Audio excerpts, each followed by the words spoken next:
The world may have ended, but Junkyard Joust continues. Baby Humongous Cookie rules over the joust with an iron fist. If you want fuel, she's got it, but you have to win. And to win the Junkyard Joust, you have to survive it. Welcome to the Apocalypse Joust. I'm Aaron Yonda. This is Qualifier 5. We've got 5 interesting teams tonight. Some fun stuff going on here. There's going to be some devastation, I predict. Starting us off, it's Big Al's Beneath. Looking like a pretty fearsome team. They even have a bomb, apparently. Here is Dubious Diecast, along with the illustrious Mr. Dark. Looks like a team with some good variety. The G4 Death Racers. This team looks well equipped to fight in the joust. Kilograms, a team of vehicles that all weigh 200 grams each. I think we're going to see some cars take flight today. And Rhaegal's Ravagers. This team looks pointy and sharp. I wouldn't want to get in their way. Just in the nick of time, the new height meter is done. Thank you to DEADMAXX for creating this amazing piece of work. Mr. Dark is in position up in the tower. Baby Humongous Cookie is ready to start us off. It's cheat time! Let's knock down the door to round 1 and get this going. Fast Fuse starting us off for Dubious Diecast, sponsored by Judy Collins. The running order is up. It's randomized. The teams do get to decide what order they want to send their cars down in. Next up, it is Dirt Digger for the Ravagers, sponsored by Reaper EOD. Dirt Digger drives right over Fast Fuse on that sloped back and then goes up and gets caught. That sharp wooden pole actually preventing it from going over. We'll see if that pays off in the long run. And here's a Frankenstein of a vehicle, Stellasaurus, sponsored by Chicken Rings Onion Wings for the Kilograms. Stellasaurus annihilates Fast Fuse, knocking it up in the air just a little bit. It manages to get up to a height of 6 before it makes the inevitable slide to upside down and out position. The height does not matter in terms of points or who wins, it's just for fun. Stellasaurus now got that wrecked bit of car behind it in position. Could that work as a ramp? I guess we'll find out. Up first for the G4 Death Racers 57 Chevy, sponsored by Farty Marty. The Chevy rams the crushed bit of car behind Stellasaurus and makes a nice leaping recovery upright, showing a good bit of agility with that recovery. Mendez up first for Big Al's Beneath, sponsored by Mark the Music Lover. Mendez cuts underneath Stellasaurus, throws it up in the air, but Stellasaurus uses that shovel to keep itself from going over, steadies out. It is curbside, however. Mendez lurking and waiting for another shot. Burlesque up now for Dubious Diecast, sponsored by Emo Dingo. Burlesque leaps off the back of Mendez and makes a nice jump, lands it somehow up at the front. Great landing, and now Mendez has pushed aside that defensive chunk for Stellasaurus and is ready to strike. Up now for the Ravagers, King Cobra, sponsored by Beaks Busted Barn Finds. King Cobra slams into Mendez. Mendez tries to get underneath Stellasaurus, starts to make it, but the thing is so heavy, it just doesn't get very far. Meanwhile, Dirt Digger has made a full recovery. Grabby Agatha coming down next for the Kilograms, sponsored by Chicken Rings Onion Wings. A destructive blow from Grabby Agatha. Cars flying everywhere. King Cobra making it up to a 5. Grabby Agatha taking out Stellasaurus, its own teammate, as well as itself, and King Cobra, while Mendez just sits there, unharmed. 77 Dodge van for G4 Death Racers, sponsored by Chicken Rings Onion Wings. The van slams into the back of Mendez again. Mendez taking the hit with flying colors, almost getting up into the safety area, and the van flips over upside down. And now the Divine Congregation for Big Al's Beneath, sponsored by G Zeus.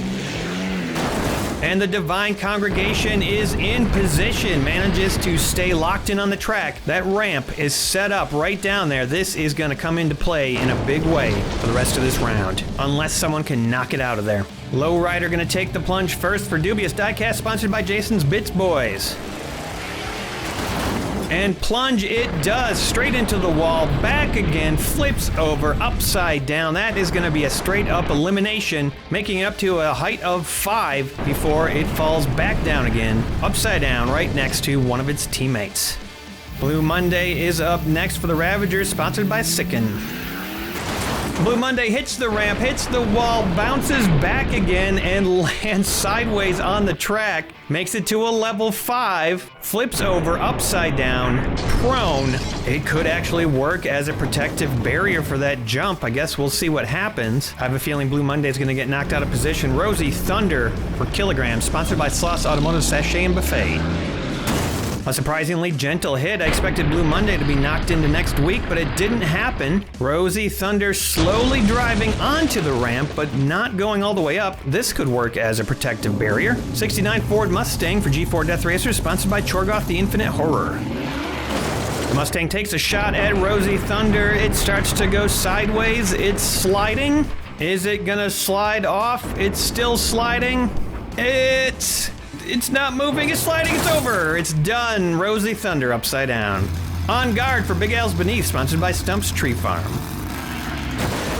On Guard gets hurled off the now open ramp and makes an amazing recovery after that bounce. Gets up to a height of 6, that ties our record so far today. Debris flying everywhere, and On Guard tries to exit the track, looking like it's right around the 45-degree angle mark. Great recovery by the Mustang. Swoop Coupe for Dubious, sponsored by Jedi.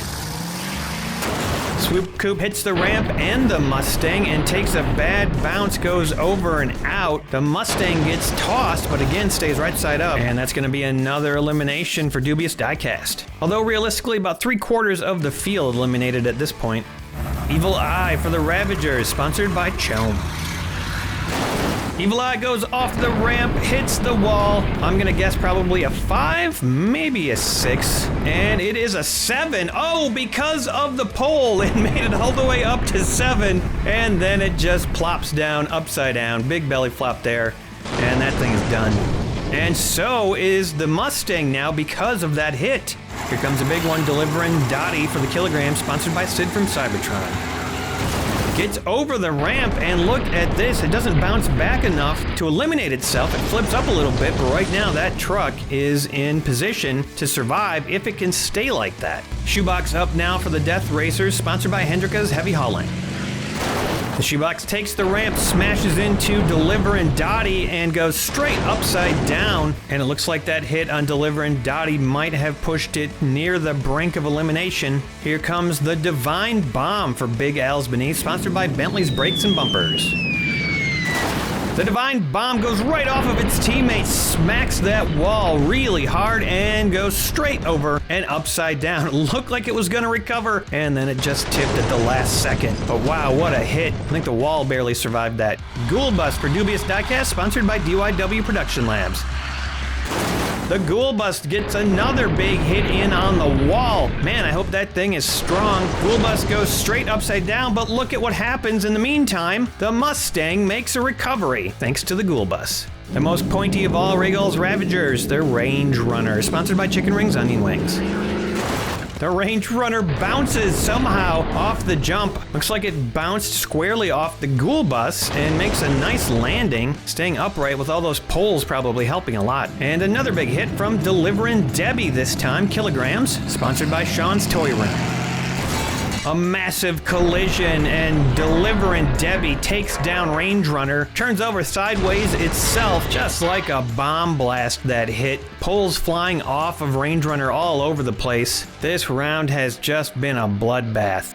Here comes a different 57 Chevy for the Death Racers, sponsored by Tim the Bear Neal. The Chevy slams into the back of Deliverin' Debbie, gets popped backwards, actually probably helps save it, and it stays locked in the track. Will this finally be the thing that stops the jump from being so devastating? Albina for Big Al's Beneath, sponsored by the Miskatonic Automotive Club.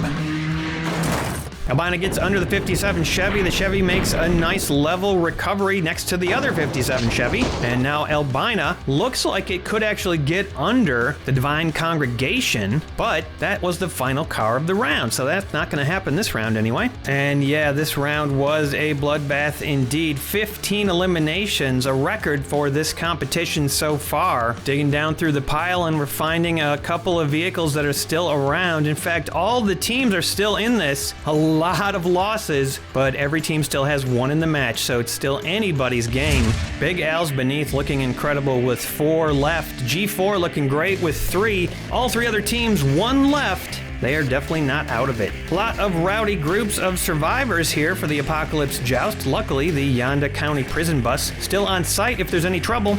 We're speeding into round 2. Big Al's beneath, starting us off with the Divine Congregation. Gonna try to set up that ramp right off the bat. The other teams are definitely gonna need a miracle to survive this jump. The 57 Chevy first off the Divine Congregation hits the wall. A nice level bounce, a lot of bouncing, but keeping it level, hitting a 5 on the way there, and keeping G4 alive in this competition.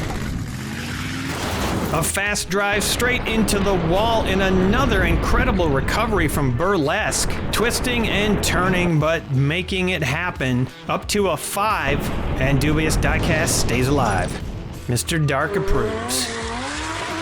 Now Dirt Digger gives it a try, hits the wall head on with all of those pointy bits. Makes it up to a level 5, then lands, settles down, and recovers. Keeps the Ravagers alive in this match. So far, the Divine Congregation's ramp not proving that deadly out in the open. But that all changes as Deliverin' Dottie takes the ramp, and 200 grams of giant vehicle. Not very agile, not going to make a recovery. Somehow, though, it makes it up to a level 5 before it comes down, clobbers the Divine Congregation on the way, actually pushes it into the safety area where it's probably not going to be useful anymore. So the rest of the cars might have just been saved by that sacrifice. Most of the rest of the cars, of course, all Big Al's beneath, like Mendez, who gives Deliverin' Dottie a little pop over to the other side. That ramp being pushed up there may have just helped Big Al's team out a bunch, avoiding the self-elims. Ford Mustang takes a shot at Mendez. Mendez takes it and slides down to a recovery. Albina bibbles and bobbles the Mustang up to the front. Mustang drives off and probably sideways. Could be a chance of recovering from that position. 57 Chevy hits Albina and pops up in the air. A rough landing is going to cause it to go sideways. The Mustang topples over in the wrong direction. That may have just been 2 eliminations for G4. Final car of the round, On Guard, comes down and seals the deal. Death Racers definitively losing 2 right now. So there will be 3 eliminations on the round. And our first team is out. There are your eliminations. Let's take a look at the aftermath. G4 loses 2 and goes down to the same level as Dubious Diecast and Rhaegal's Ravagers. Kilograms, not a team fated to win this particular event, but they did the damage they came here to do. So we'll say goodbye to them and start out this round again with Big Al's beneath running the Divine Congregation, setting up that ramp. It's been working out so far. Might as well keep trying it. Burlesque mounts the ramp first and does it again. Look at that bounding leap off the wall to a recovery over by Baby Cookie. It's a height of 5 on the way over there. Bounds down to the ground, flips over and drives over to Baby Cookie. Maybe getting a little too close as Baby Humongous Cookie has words for Burlesque. Ooh, deadly! The Death Racer's final 57 Chevy takes the leap, and it does not go well. The whole car crunches into the wall at level 5 and then bounds back. A bad bounce leading to it ending up sideways. If it doesn't get knocked over, the Death Racers will be out. Dirt Digger takes the ramp and does it again. The pole's definitely helping out this time, stopping it from flipping over backwards, and it lands it and keeps Rhaegal's Ravagers in this match. Something broke off there, it looks like. I don't know what that was. Maybe part of the wall. Now Big Al's has to send its own cars off of its own ramp. On Guard does a great job of making a recovery, uses those spikes on Dirt Digger as a landing pad and does a great job. Mendez takes the jump and cannot land it. That car better going under other cars, not taking ramps, and a self-eliminate, an inevitable self-eliminate happens for Big Al's. It was so close to giving that 57 Chevy a chance at recovery, but didn't quite make it. Albina low enough to the ground that it doesn't take the ramp, and it doesn't take out the Divine Congregation. Great job there. And Big Al's is looking good, even with that one loss. 2 cars eliminated in the round. One of our teams is going home. It's gonna be the Death Racers. A little bit of bad luck, and they are gone, even though they had 3 left in the second round. Amazingly, we still have 3 teams in this, so we are going on to the next round. Round 4, Big Al's will be starting off with Albina. That might be pronounced Albina, not really sure, but I'm gonna keep going with Albina. Right now this feels like a match between Dubious Diecast and Rhaegal's Ravagers. They have to stay alive. Burlesque handling Albina nicely right there, getting underneath it, unexpected, and staying on the track locked in. Dirt Digger a little too light to do any damage to Burlesque, and now both of those cars have to take a couple hits from Big Al's beneath. On guard plows into both cars and sends them off the track. Dirt Digger makes it up to a level 5 before it lands in an awkward position on top of its poles. Meanwhile, Burlesque makes a nice pivoting recovery over by the wall. This looks bad for Rhaegal's Ravagers right now. The final car of the round, the Divine Congregation, gets underneath on guard, does not eliminate it, and that is gonna do it for this qualifier. 1 elimination, it's for Rhaegal's Ravagers, who are going to exit this match. They still have a shot at the wild card. Taking a look at the aftermath, Big Al's beneath 3 survivors in this round, and Dubious Diecast ekes out a survival. The vault is opening. The gas will be dispersed to our winners. Big Al's beneath and Dubious Diecast are moving on to the semifinals. Here's all the teams that are moving on so far. There's also going to be a wild card match, and 3 teams are solid for that. We'll see you next week for the Diecast Wreckfest finale. Hope you can join us for that. For now, the fuel vault is closed, and Baby Humongous Cookie is going to send us off. That was exciting. It's been foretold. I will witness the death of the universe.